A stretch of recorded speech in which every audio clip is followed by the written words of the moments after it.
York, this is Democracy Now! Time's up on blaming survivors. Time's up on empty apologies without consequences. And time's up on the pervasive culture of silence that has enabled abusers like Weinstein. Closing arguments begin today in the trial of accused sexual predator, movie mogul Harvey Weinstein. He faces up to life in prison if convicted. We'll get the latest on the trial and speak to Louise Godbold, who wrote a blog post titled "My Encounter with Harvey Weinstein and What It Tells Us About Trauma." Then to Canada, where major anti-pipeline protests have broken out across the country in solidarity with Wet'suwet'en land defenders fighting TransCanada's 400-mile, $4.7 billion coastal gas link pipeline. We are here for humanity, for life. We are unarmed. We are peaceful. You are killers! You are genocidal maniacs! You have your guns pointed at us! Plus, did Democratic presidential candidate Amy Klobuchar help send an innocent teenager to life in prison when she was a DA? The Minneapolis NAACP and Black Lives Matter Twin Cities are calling for her to suspend her presidential campaign following a shocking new investigation. All that and more coming up.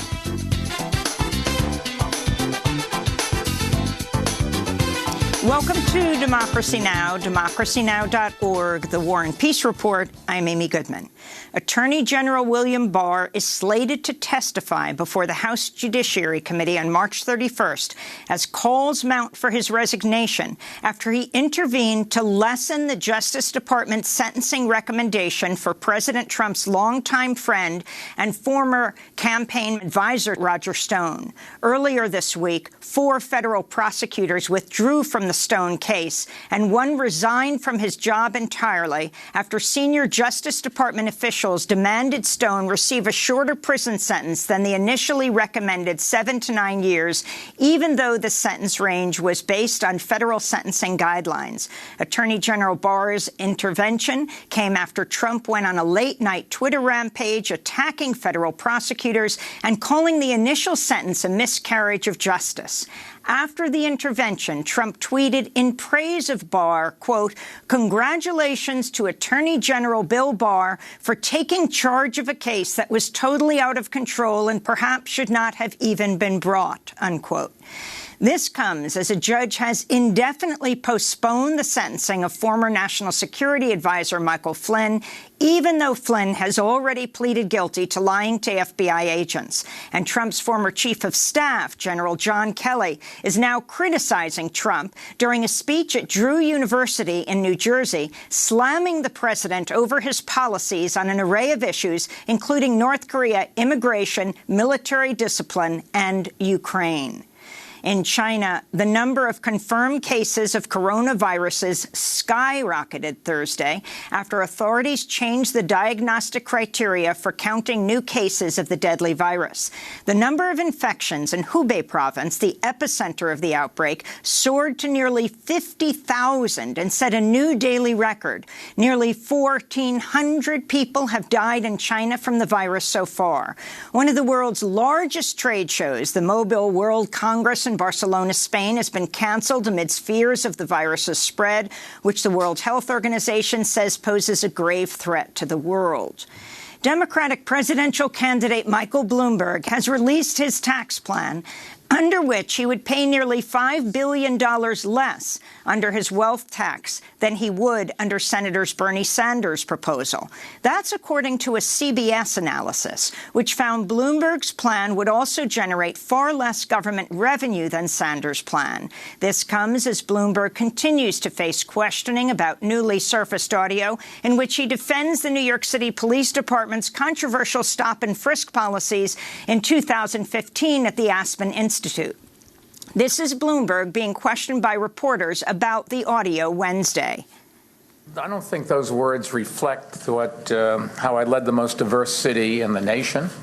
And I apologized for the practice and the pain that it caused.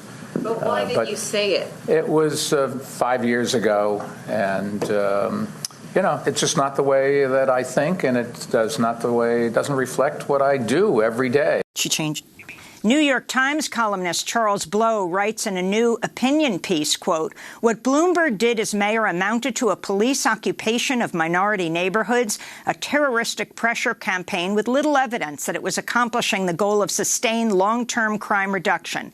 No amount of Democrats' anti-Trump fear and panic will ever erase what Bloomberg did." He went on, "If Democrats cast aside all of these other candidates in favor of Bloomberg and his wealth, I fear they will be making it harder to defeat Trump in November," Blow wrote. The United Nations Human Rights Office has released a list of more than 100 companies linked to the Jewish-only settlements in the Israeli-occupied West Bank, which are illegal under international law. The long-awaited report included 94 companies based in Israel and 18 international companies, which it said are complicit in the violation of Palestinians' human rights. The companies include Airbnb, the American-Israeli Gas Corporation, Delta Israel, the Bank of Jerusalem, Expedia, Booking.com, General Mills, TripAdvisor, and Motorola. This is Robert Colville of the UN Office for the High Commissioner for Human Rights.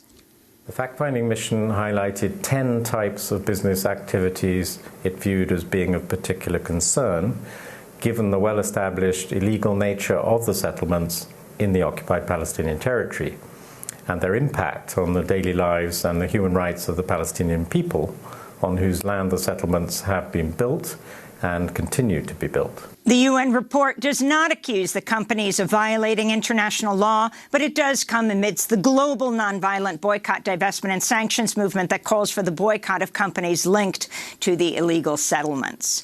In Mexico, outrage is growing over the murder of 25-year-old Ingrid Escamilla, who was stabbed to death and then mutilated and dismembered by her partner. Her brutal killing comes as feminist activists have been protesting against the high rates of femicides. That's the murder of women across Mexico.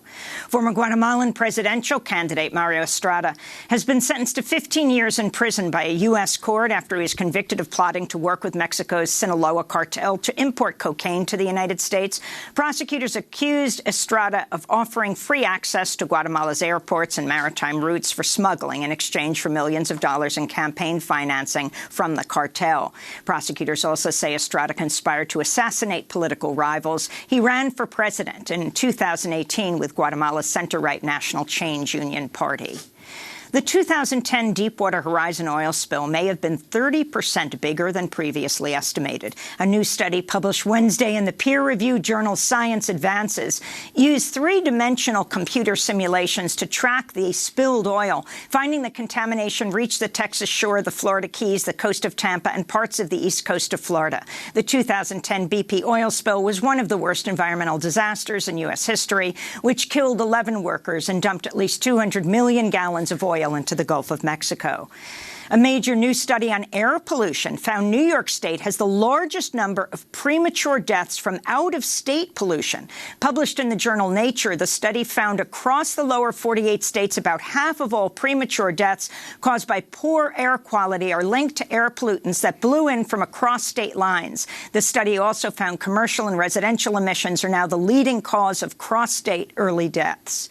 In Texas, a suspected shooter in the El Paso Walmart rampage that killed 22 people has pleaded not guilty. Patrick Crusius is facing more than 90 criminal charges, including federal hate crimes, for allegedly targeting Latinos and Mexicans in a racially motivated massacre. Shortly before the August 3rd shooting, Crusius published a racist online manifesto echoing President Trump's rhetoric about an invasion of immigrants. Crusius faces the death penalty.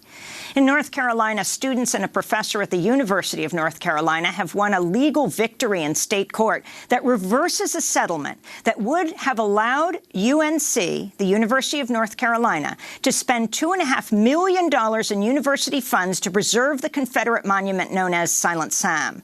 Protesters tore down the Confederate monument in 2018 amidst a national wave of protests against symbols of racism in the Confederacy. Kristen Clark, president of the Lawyers Committee for Civil Rights Under the Law, which represented the students, said the new ruling is, quote, a reminder that we can't stand silent in the face of injustice or tolerate actions that perpetuate dangerous racial ideology, unquote. And those are some of the headlines. This is Democracy Now!, DemocracyNow.org, The War and Peace Report. I'm Amy Goodman. Closing arguments are scheduled to begin today in the trial of accused sexual predator, movie mogul Harvey Weinstein. The jury is expected to begin deliberations on Tuesday. Weinstein faces 5 felonies, including rape and predatory sexual assault, based on accusations by 2 women. If convicted, he faces life in prison.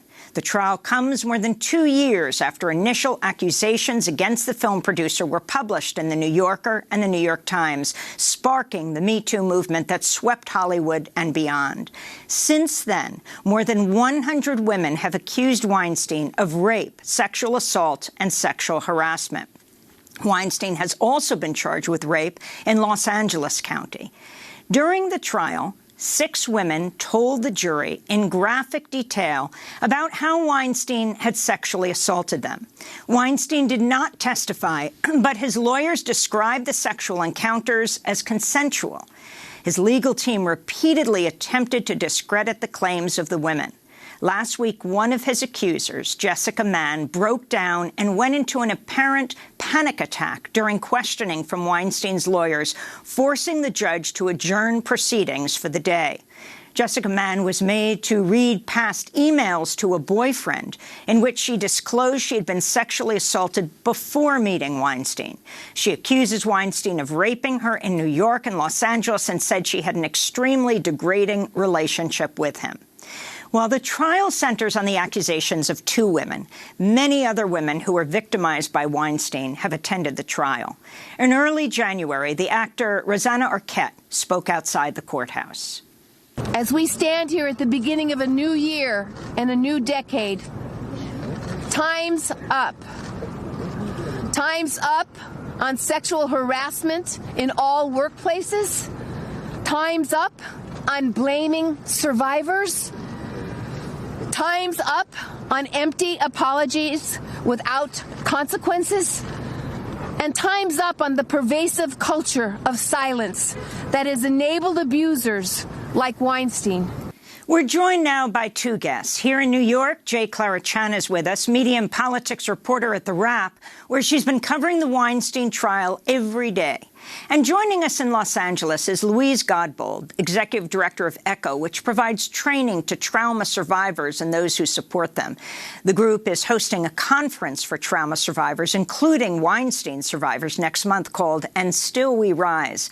Godbold wrote a blog post titled My Encounter with Harvey Weinstein and What It Tells Us About Trauma. We're going to start, though, with you, Clara. You've been in the trial every day. If you can talk about the significance of this and exactly what he's being accused of. Sure. I mean, already, as you mentioned earlier, this is 2 years after the initial articles came out in The New Yorker and The New York Times. And already for so many cases of sexual assault and rape, it's very rare for them to even make it to the trial stage. So that in and of itself is pretty historic. And then, of course, this is Harvey Weinstein, who's become sort of a figurehead of part of the the Me Too movement. So already that is pretty significant as a reporter myself sitting in the courtroom to see.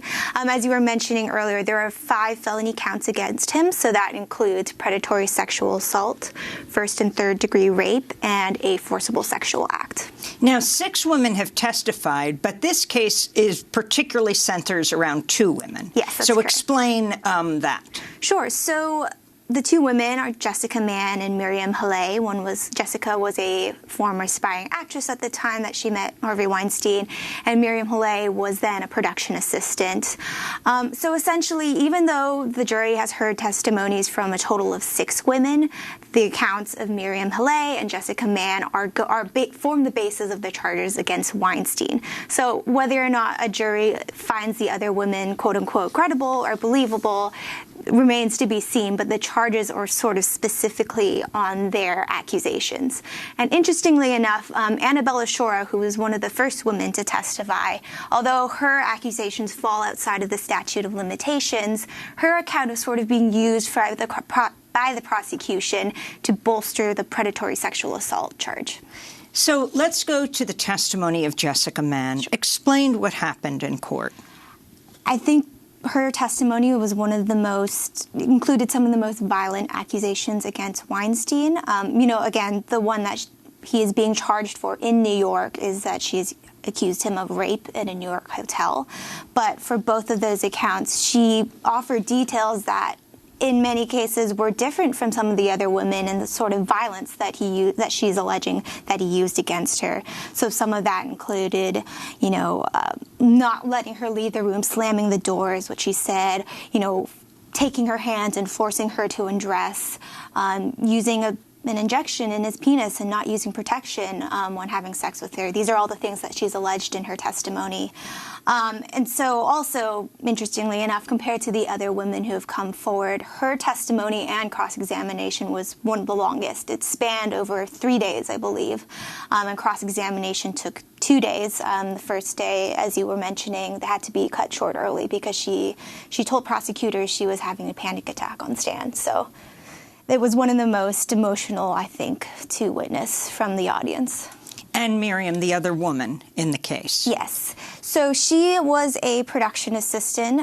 She grew up in Stockholm, and basically she had been an assistant on Project Runway, which was a Weinstein Company-produced production. And her accusation was essentially that, she had been invited to meet up with Weinstein in his Soho apartment. They seemed to be having a normal conversation at first, and then she has alleged that he sort of lunged at her, backed her into a bedroom, and then eventually orally sexually assaulted her.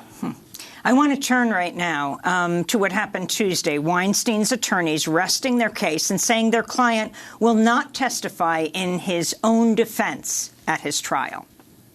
Well, Mr. Weinstein has been a very good client, so we didn't have to restrain him, but he was ready, willing, and able and anxious to testify to clear his name, to clear the facts of these cases. But Mr. Chironis and Ms. Rotuno, joined with the rest of the New York team, advised him that he did not need to do that because the evidence presented in this case was anemic at best. If his name was not Harvey Weinstein and it was John Doe, the Manhattan District Attorney's Office would have never brought these charges. The prosecutor has failed miserably to prove their case beyond a reasonable doubt. That is Weinstein defense attorney Arthur Aidala. Talk about the approach of the defense in dealing with these women and the case, and specifically what it means for Harvey Weinstein not to testify in his own defense. Sure. So since day one, the defense has come towards this case saying all of these interactions or incidents were consensual. And what they've been trying to prove through cross-examination and also with their own witnesses that they called when it was their time to present a case was that, at the time, these women had consensual relationships with Weinstein, but now X years later, they are somehow relabeling the situation or reimagining the situation. And to make this argument, the defense has pointed to a number of emails between the accusers and Weinstein's that appear friendly, that, after the alleged incidents happen, still shows them reaching out and trying to contact Weinstein. Now, the prosecution, on the other hand, has tried to, again, rebut sort of this argument that they were consensual by bringing on an expert witness, Dr. Barbara Ziv, who actually testified in the Bill Cosby trial as well. And she was going through the logic of, actually it's a rather common response for survivors of sexual assault to want to stay in touch with their alleged abusers. It's not uncommon for them to, send friendly messages, to even have consensual sexual relationships with them after. So it's this kind of juxtaposed dynamic between how the two teams are trying to portray these incidents that at the end of the day, we'll see which side the jury ultimately sides with. Well, last month, the group Silence Breakers held a news conference outside the Manhattan courthouse ahead of Harvey Weinstein's trial. The group represents more than 90 women who came forward to report Weinstein's sexual misconduct. This is actress Rose McGowan. Dear Harvey, No matter what lies you tell yourself, you did this. Today, Lady Justice is staring down a super predator. You brought this upon yourself by hurting so many. You have only yourself to blame. I came here today to see this through. I came here today to stand side by side with these other women who you also harmed, and to be a voice for the voiceless, like I was for so long. You thought you could terrorize me and others into silence. You were wrong. We rose from your ashes. We rise together. That's actress Rose McGowan. We turn now to Louise Godbold, who's executive director of ECHO, which provides training to trauma survivors and those who support them. The organization is hosting a conference for trauma survivors, including survivors of Weinstein, next month called And Still We Rise. Godbold wrote a blog post titled My Encounter with Harvey Weinstein and What It Tells Us About Trauma.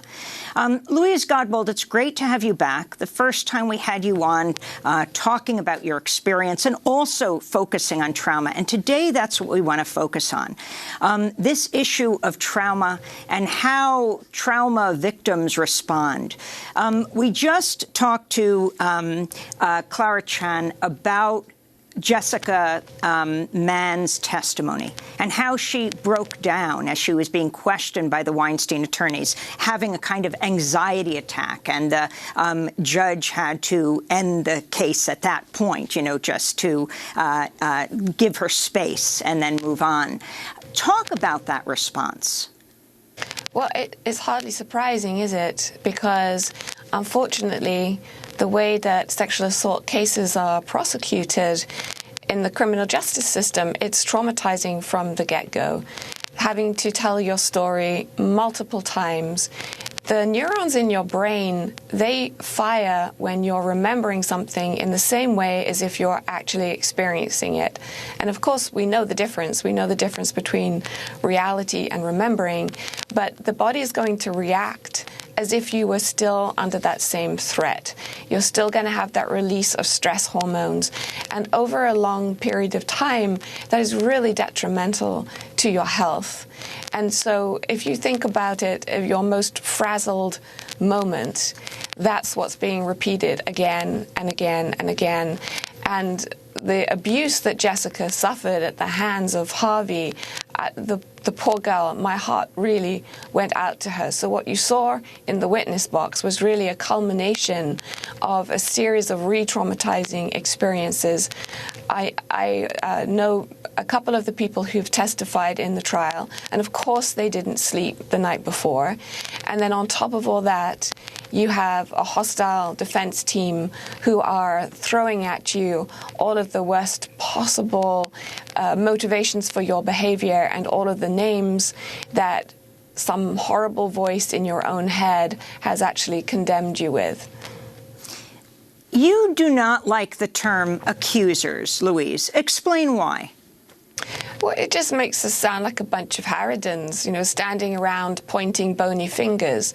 The truth is that if we were reporting something like having our purse snatched, we wouldn't be called the purse snatch accusers. It seems to be a different standard when we're talking about sexual assault, and especially when we're talking about rich and famous men who everyone is scared of. And if you can talk about the approach of the Weinstein lawyers and the fact that Harvey Weinstein will not be testifying. I'm not a legal specialist, so I can't really say what that means and ascribe any significance to that one way or the other. Well, let me ask you a question more specifically. The Weinstein defense is pointing to the fact that these women kept in touch with Harvey Weinstein after their alleged attacks in an effort to discredit them. Talk about that, certainly in the case of Jessica Mann and others. Well, I think it's really egregious, the multiple motivations that people are ascribing to victims' behaviors. But here's what makes sense, and this is not speculation. This is from talking to survivors, Harvey survivors. when the worst has happened, you try and mitigate the damage. And Harvey held the key to the kingdom. And you do not want to have suffered sexual assault and then not be able to succeed in your chosen career. So it makes sense that there's nothing you can do. The worst has happened. You will try and make nice just to make sure that you don't lose everything. And from a trauma perspective, there's two other factors I'd like to talk about. One is the fourth survival response, which is rarely mentioned. We have fight and flight and freeze, but there's also appease. And in women, we produce oxytocin, which is the tend and befriend or love hormone under toxic stress. In fact, they did a study with abused teenage girls and found that they had a much higher level of oxytocin, which was counterintuitive to what we had always known about trauma and toxic stress. So the effect of that oxytocin in your body, which is the same thing that gets released when a woman gives birth or during orgasm, is to bond you. And we call that trauma bonding, or you may know it as the Stockholm Syndrome. So you've also got a biological imperative that's going on there, and then a psychological imperative called reenactment. You try and create the same situation and get a better ending, which makes a lot of sense to me. For example, Jessica, I know, came from a very religious background, and it must have made sense to her to try and put what happened in the context of a relationship. But clearly, as Harvey was so abusive, she couldn't even sustain that fiction in her head. I wanted to ask you about the cover of New York Magazine, this very dramatic cover. The headline was 100 Women versus Harvey Weinstein. And it's women all dressed in black. You are one of these women, arm in arm. Can you talk about the making of this and the message that this sends, Louise Godbold? It was an incredibly powerful experience, and thank God for that, because we are powerful, resilient women. We have bonded together and formed a sisterhood, and that's what I would really like to see celebrated. I resist the hand-wringing victim that we're often portrayed as. I think this was a brilliant depiction of our strength, of our unity, and of our defiance in the face of so many people who would shut us up. And can you talk about the suggestion of false memories, Louise? Oh, that one's hysterical. Everybody in the trauma field is killing themselves laughing because it was such a misrepresentation of the research that's been done. First of all, trauma memory is stored in a different part of your brain than where you usually store memory. It's stored in the amygdala, the fear center of the brain. So it's a very fragmented memory because this part of the brain is not designed to store memory. So that's why you have vivid flashbacks, for example. But what is lacking is that kind of chronological, coherent narrative, we call it, that you would have in normal memory. And so people remember different bits and pieces at different times. That's quite normal. But nobody ever creates an entire false memory. And the research that was being discussed is really within a laboratory setting where, yes, somebody can be convinced that they remember a word that was on a list that they just read. But we're not talking about entire memories. Louise, you're holding a conference of Harvey Weinstein survivors and others. Talk about what you hope to accomplish in March in Los Angeles, where the next trial, by the way, is going to be taking place, the next rape trial against Harvey Weinstein after this one. It is a celebration. It's not just Weinstein survivors. Obviously, I know a lot of Weinstein survivors, but we have Cosby survivors, R. Kelly survivors, Trump survivors, you name it. We have a survivor of AIDS too, someone who is suing the NYPD and Lyft right now after gang rape. We have a lot of very high-profile trauma survivors who have all benefited from learning about trauma and resilience, and they want to give back. Our audience is usually 80% women of color, often people with very limited resources. So we're putting on this conference to share knowledge and skills that we have gained as trauma survivors and experts within our various fields. And the idea is to inspire other trauma survivors to step into their power and voice. Well, I want to thank you both for being with us. Louise Godbold, Executive Director of ECHO, which provides training to trauma survivors and those who support them. Louise Godbold wrote a blog post titled My Encounter with Harvey Weinstein and What It Tells Us About Trauma. And thank you so much to J. Clara Chan, media and politics reporter at The Wrap, where she's been covering the Weinstein trial extensively. Thanks so much for stopping by before you head down for closing arguments in the Manhattan courtroom today. When we come back, we go to Canada, where major anti-pipeline protests have broken out across the country in solidarity with Wet'suwet'en land defenders fighting TransCanada's 400-mile coastal gas-link pipeline. Stay with us.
Tell Me by Au revoir, Simone. This is Democracy Now! I'm Amy Goodman as we go to a major anti-pipeline struggle in Canada where protests have broken out across the country in solidarity with Wet'suwet'en land defenders whose sovereign land in northern British Columbia was brutally raided last week and over the weekend by Canadian police. Dozens were arrested in the days-long raid of unceded Indigenous territories where hereditary chiefs have been in a protracted battle to protect their land from the construction of TransCanada's 400-mile, $4.7 billion coastal gas-link pipeline. The raids took place about 700 miles north of Vancouver. This is a land defender confronting armed police officers last week. We are here for humanity, for life. We are unarmed. We are peaceful. You are killers! You are genocidal maniacs! You have your guns pointed at us! The raids have sparked outrage across Canada and the world. In Ontario, a Mohawk solidarity protest has shut down the Canadian National Railway for days, halting travel for tens of thousands of passengers. Prime Minister Justin Trudeau called for a quick resolution to the protests on Wednesday. In fact, his offices were occupied. Well, for more, we go to Wet'suwet'en territory, where we're joined by land defender matriarch Molly Wickham. Her clan, the Gidimt'en clan, was raided last week by 60 heavily militarized officers with assault rifles and dogs. And in Toronto, we're joined by Pamela Palmater, Mi'kmaq lawyer and member of the Eel River Bar First Nation in New Brunswick, chair of the Indigenous Governance at Ryerson University. We welcome you both to Democracy Now! Molly Wickham, let's begin with you. You're right there at the Wet'suwet'en Nation. Can you talk about what is happening? Explain what the conflict is around this pipeline. The conflict that has been going on around this pipeline has been going on for years. This isn't something new. Last year on January 7th, we were also raided by heavily militarized RCMP with lethal overwatch. And let me explain, RCMP is Royal Canadian Mounted Police for the non-Canadian audience. Oh, right. Yes, and this is a second year in a row, and actually the raid happened on the exact same location a year and a month after the raid that happened last year. And so this has been an ongoing battle, but it's also a bigger issue around Indigenous rights and title and sovereignty of our nation. We have a hereditary system that's in place that has never been extinguished. Our traditional governance system is in place, and this is a conflict between that governance system and colonization and the imposition of Indian Act ban systems, which came in through the Indian Act from the federal government and are being used against our own people to try and undermine our decision making and our inherent right to make decisions on protect our territory. Can you explain what happened during the most recent arrests of the matriarchs performing a ceremony for missing and murdered Indigenous women? If you can talk about the wearing of the red dresses and exactly what happened, and were you arrested as well? So what happened up at Unistoten, they're our neighboring clan. We have 5 clans within the nation, and each clan is responsible for their territory. And so they were doing a ceremony because they have a man camp that is built on their territory, which is supposed to house 400 men, 400 foreign workers that are coming from all different parts of so-called Canada and externally, and they're not from our community. And we have a huge rate of murdered and missing Indigenous women, especially in the north here where our territory lies.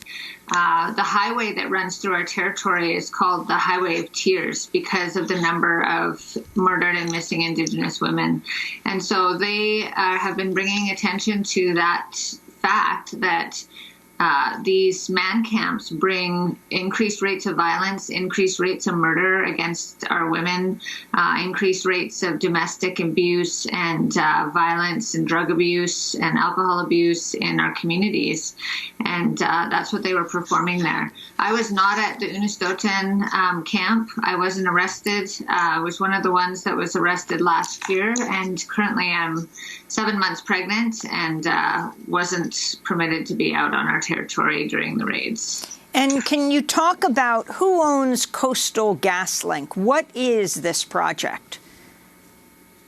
This is a project owned by TC Energy. They changed their name after last year. And TC being TransCanada? TransCanada, yeah. And so they legally changed it to TC Energy, but this project has been ongoing for quite a while. They've had different investors, mostly Shell Canada, and they just received new investment by AIMCO just recently, and that's not quite finalized yet.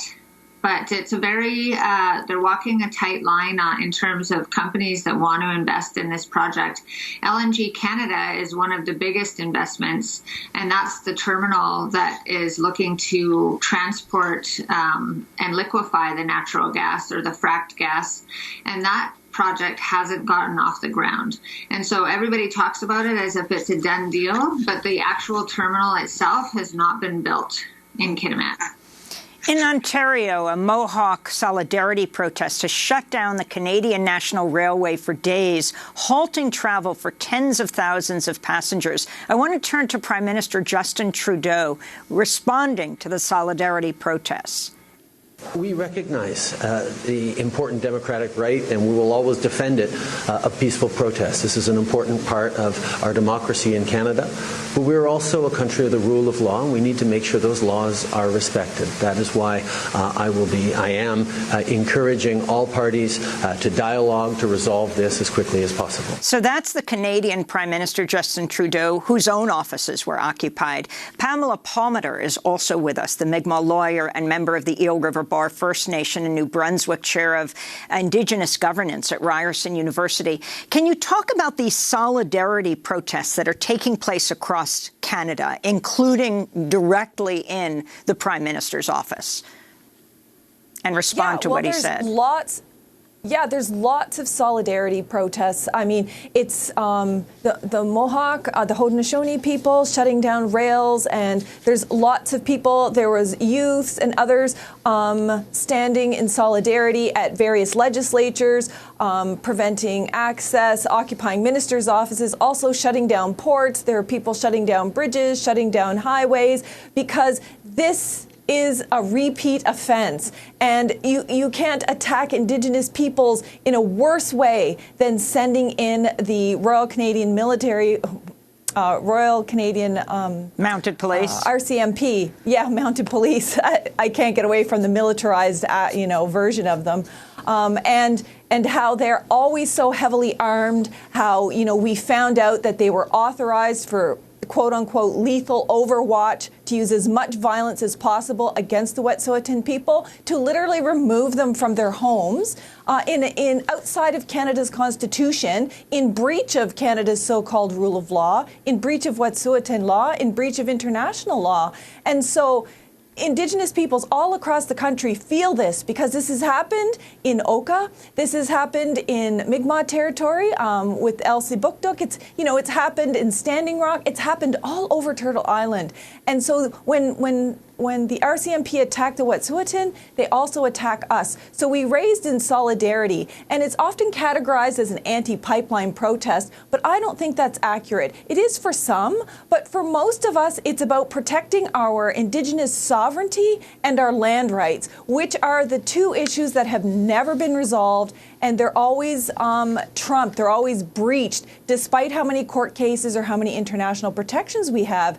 And for me, I find it really upsetting that the Prime Minister, who is not even in Canada, who is actually traveling the world trying to campaign for a seat on the United Nations Security Council, in order to maintain peace and security worldwide, can't do that or follow the rule of law here in Canada. And as you know, the RCMP denied media access to record what was happening, to be able to report on what was happening, removed media people, arrested some of the media. So they're breaching their own constitution, their own charter of rights, yet they espouse the rule of law. And to my mind, what he's really talking about is the law of rulers. They pick and choose which laws suit their economic and political purposes, while at the same time continuing to commit genocide against Indigenous peoples, because we know from the National Inquiry, one of the ways to commit genocide against Indigenous peoples is to forcibly remove them from their lands, which is something that is completely prohibited under the United Nations Declaration on the Rights of Indigenous Peoples, which is now supposed to be law in BC. Can you explain how the Wet'suwet'en system of governance, how has affected how hereditary chiefs have tried to engage with the governments of Canada and British Columbia on this pipeline issue? Pamela Palmater? Is that a question for Molly? Oh, sorry. Well, I don't speak for the Wet'suwet'en, but what I know from talking to Wet'suwet'en peoples, like Molly and other hereditary leaders, is that, this isn't new. Well, let me put that question to Molly Wickham. Molly, if you can explain how the hereditary chiefs work and how that has affected their communication with both Canada and British Columbia and the company. So we have 13 house chiefs, we have 5 clans, and our house chiefs are the speakers on behalf of the clans collectively. We've maintained this system. Our laws are solidified and ratified in our feast hall and our potlatch, which was banned by the federal government. And so this is the way that we have always governed ourselves. This is the way that we are moving forward with this movement, is that it's our traditional leadership and our hereditary system that are making speaking on behalf of our decision makers, which are our clans and our chiefs. And so the company has actively undermined, the federal government and the provincial government have actively undermined our system of governance by going to elected band councils, which were imposed by the Indian Act and the federal government. And so we are asserting ourselves as we always have. We've never been we've always been on our territories. We've always occupied our territories. We've always used this system of governance and collective decision-making to say and discuss what is and what is not allowed on our territory. And we have very strong trespass laws. And Coastal GasLink, TC Energy, the province, and the federal government are providing false authority and false permission, unauthorized permission on lands that we hold full jurisdiction to make decisions on. To settle this, can you pronounce Molly Wickham Wet'suwet'en? Can you pronounce your nation? Yes, we are the Wet'suwet'en Nation, and I belong to the Gidimt'en clan. It's one of the 5 clans of the nation. And are the raids over, and what is happening with the actual pipeline being built? And what are you demanding of the Canadian government? We had 3 raids on Gidimt'en territory alone over the course of 5 days, and it resulted in 21 arrests of our camps, of our territory, 15 of which are moving forward with charges against our land defenders, heavily militarized police force coming in and removing everybody from the territory. And so they were not successful in removing our entire camp at Gidimt'en at 44 kilometer, where the raid happened last year. So we still have people that are there. We have people that are moving back in. The tactical teams have left the area, but there's still a huge RCMP presence and police presence on our territory. The chiefs have decided, they served an eviction notice on January 4th, to all Coastal GasLink employees on 22,000 square kilometers of our territory. And that eviction notice still stands. And that eviction notice will continue to be enforced by the Wet'suwet'en according to Wet'suwet'en law.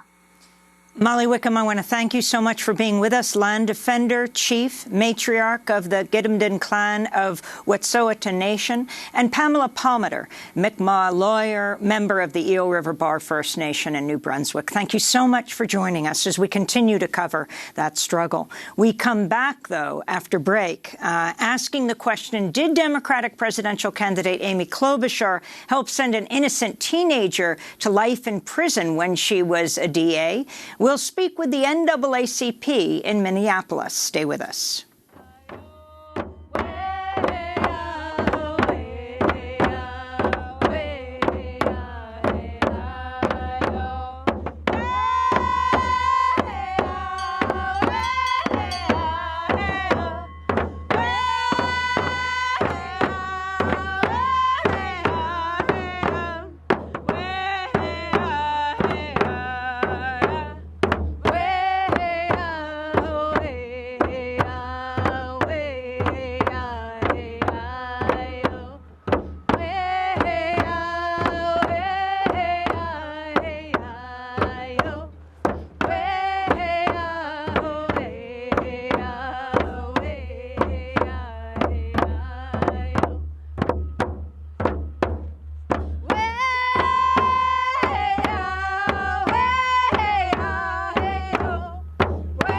Music by Wet'suwet'en Land Defenders. Special thanks to Michael Toledano and Melissa Cox for the video footage. This is Democracy Now! I'm Amy Goodman as we turn to the U.S. presidential race. After a surprising third-place finish in the New Hampshire primary, Minnesota Senator Amy Klobuchar is attempting to gain ground in the national polls. But Klobuchar is facing mounting scrutiny over her record as a district attorney in Minnesota. The Minneapolis NAACP, Black Lives Matter Twin Cities, and other racial justice groups recently called on Klobuchar to suspend her presidential campaign following a shocking investigation by the Associated Press.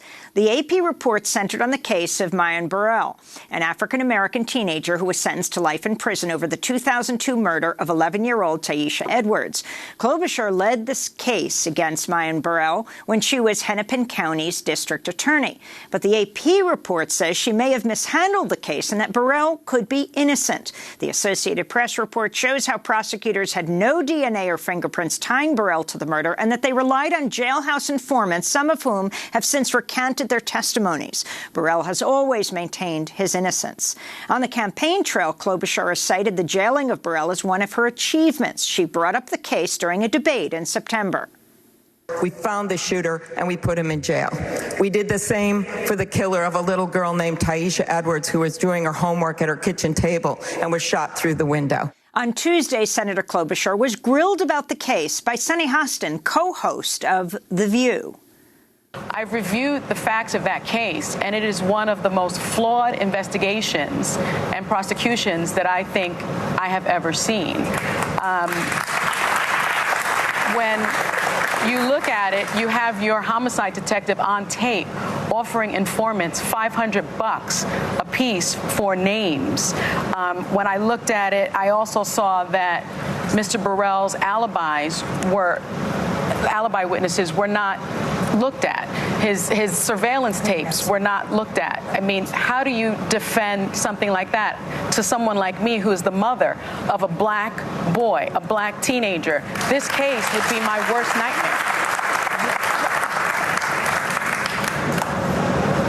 Well, Sunny, I'll start with this. I've been very clear. All of the evidence needs to be immediately reviewed in that case. The past evidence and also any new evidence that has come forward. I've called for that. Well, you're a U.S. Senator now. You're a powerful woman. What do you intend to do to right this wrong? Well, I've called for the office and the courts to review the evidence. That is what we must do in the justice system. I've also worked extensively with the Innocence Project in my previous job, and we reviewed all the serious cases we had that involved DNA evidence. This one didn't, but we reviewed those cases. It had no gun, it had no DNA evidence, and it had no fingerprints. Are we prosecuting Amy Klobuchar so this is today? a case that must be reviewed. Sunny Hostin of The View questioning Democratic presidential candidate Amy Klobuchar.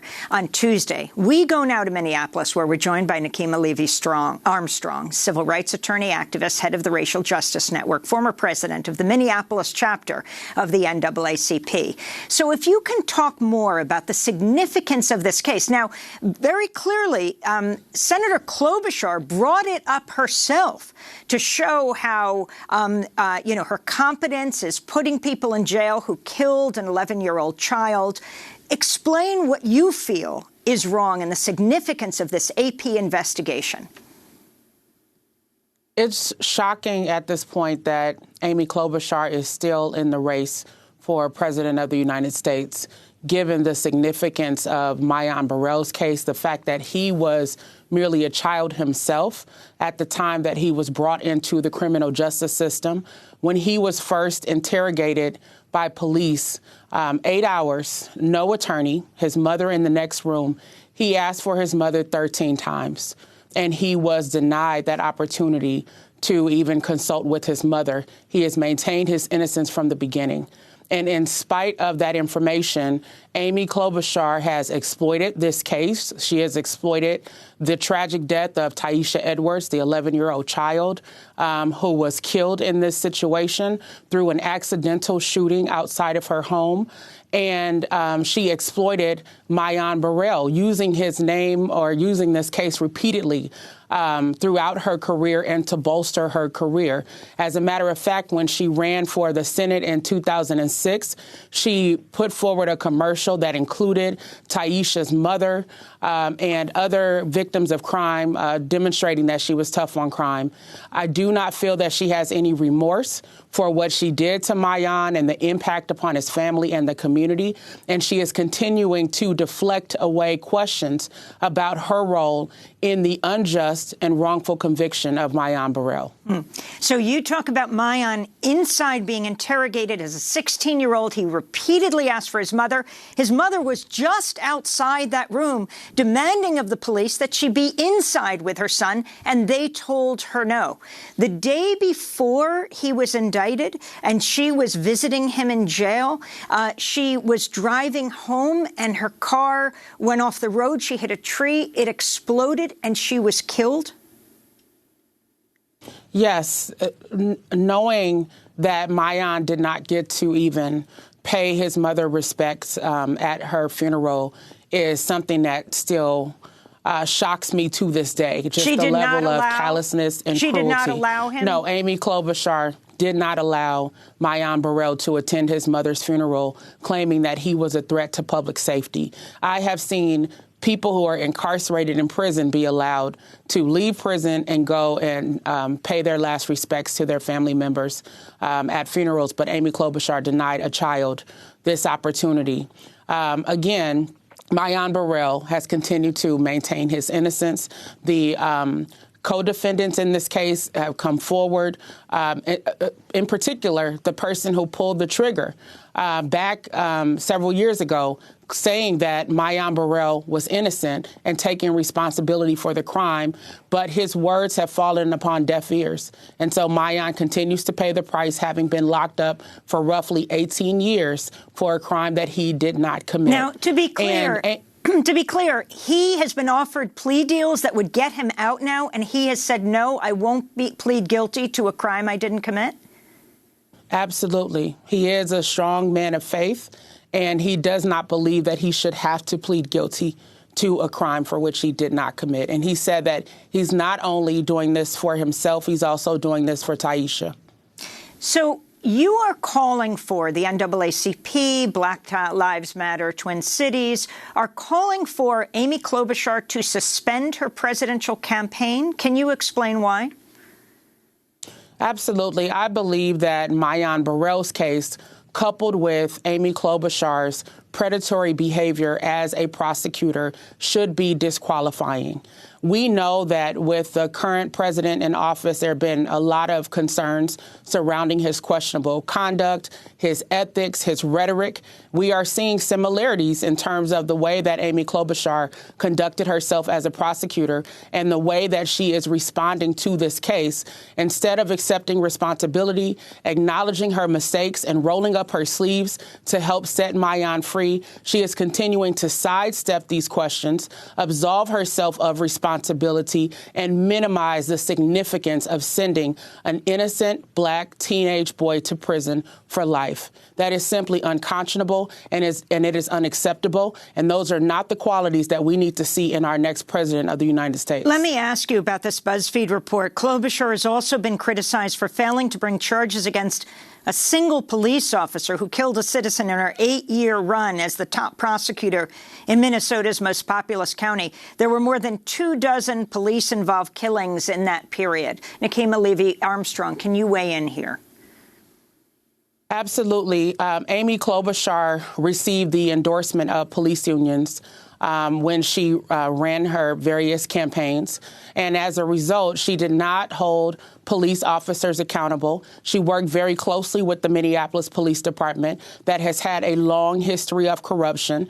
As a matter of fact, about $4.8 million in lawsuits were settled against the Minneapolis Police Department in 122 police misconduct cases during the time period in which Amy Klobuchar was the Hennepin County attorney.